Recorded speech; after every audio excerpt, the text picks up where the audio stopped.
What are you playing, dude? All right, man. Now this here is a early 60s Melody Maker, Gibson Melody Maker. And I had this since high school. And the way it was, I was in boarding school at Woodward Academy in Atlanta, Georgia. And my roommate, who I'm gonna show in this video, my roommate Greg Miller bought this guitar from another kid who had this guitar in our dorm. So he bought it and he was playing. He wasn't really a guitar player, but he was learning. I had been playing a while, and so what he would do was he was trying to learn some chords. We were all pretty much eaten up with music. We'd go into concerts and all that, and all I wanted to do pretty much was play guitar.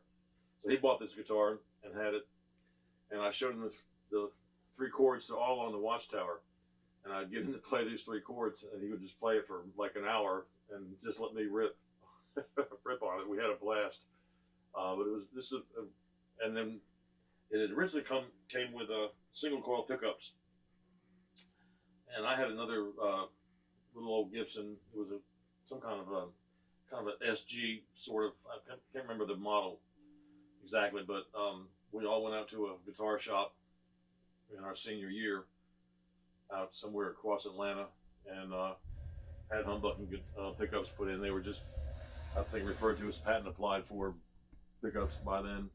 And so we put in, he put in 2 humbuckers there, and I think I put one in on my guitar that I had at the time, which I sold a long time ago. And so anyway, when we graduated, I had been out for about a year, and I came down and I played, and my buddy booked a concert for my band back in, I guess it was like 78. I just put a band together, the Roger Wilson Band, put it together in like 1978. He booked me at a concert down in South Florida. And so we went down there and played that show. And while I was there, he took the guitar out and he gave it to me, and from high school.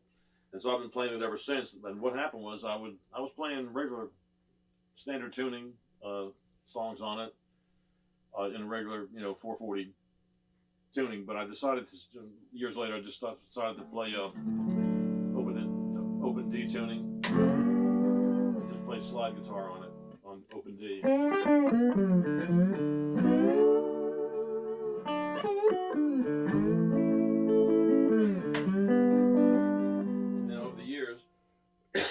The 2 humbuckers that were on there, one of them died, and I put this one in here.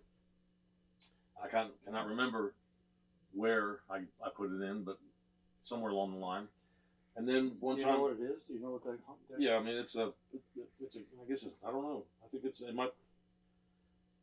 I really can't speculate. I just. But that's a Gibson humbucker there. Yeah, oh yeah. This is the one that was put in, but this guitar originally came with a single coil pickup, the little black soap bars. Right. And then years later, when I was on the road, went to New York, and I carried it with me to go sit in with Les Paul. I got to hang out with Les Paul quite a bit from like around 03 until he passed in 09. And I would stop in regularly and got to be friends with his band and his son and the crew and everybody there. And so Les signed it, and he wrote down, he says to Roger, keep on picking Les Paul. And he signed a few other things for me like that, and just was just wonderful. And so this one can't go anywhere. This is just the one that it's been with me a long time. And unless your name is Roger, you can't have this guitar. Well, yeah, I mean that's it. So, but it's still fun to play.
I'm alone. Gonna leave my bed, gotta leave my happy home.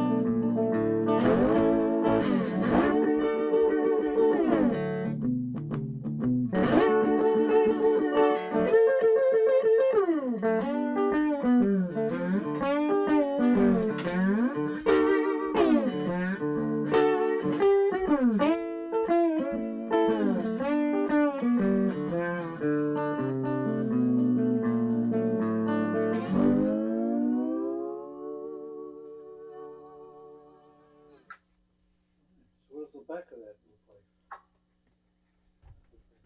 Belt buckle scratches. That's about it. But as long as it's been with me, I did a little. Let's see. I was having some problem with it a year or so ago.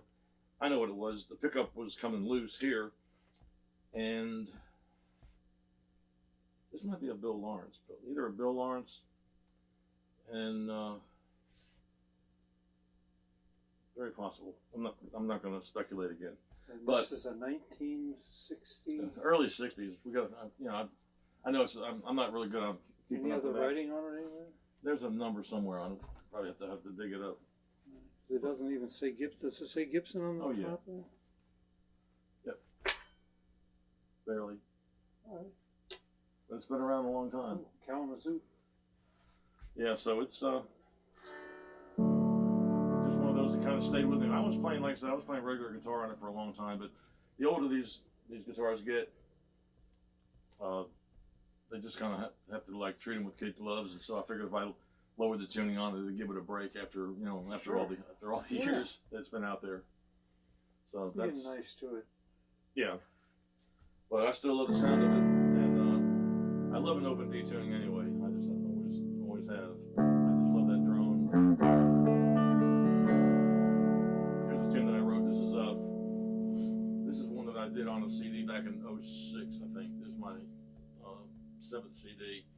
This is about. It's called "How Much Is Enough," and there's a good story behind it, but it's about how much is enough.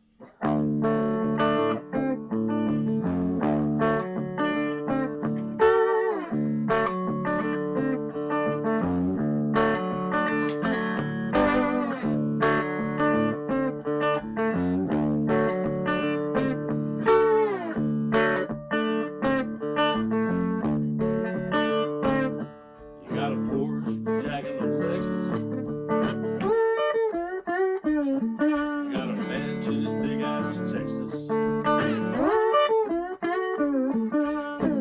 done well with your many visions. And you're living on the corner, big decisions. Well, you got a lot of money, you got a lot of stuff.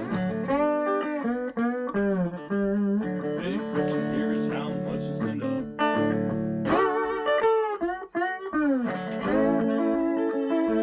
Question here is how much is enough?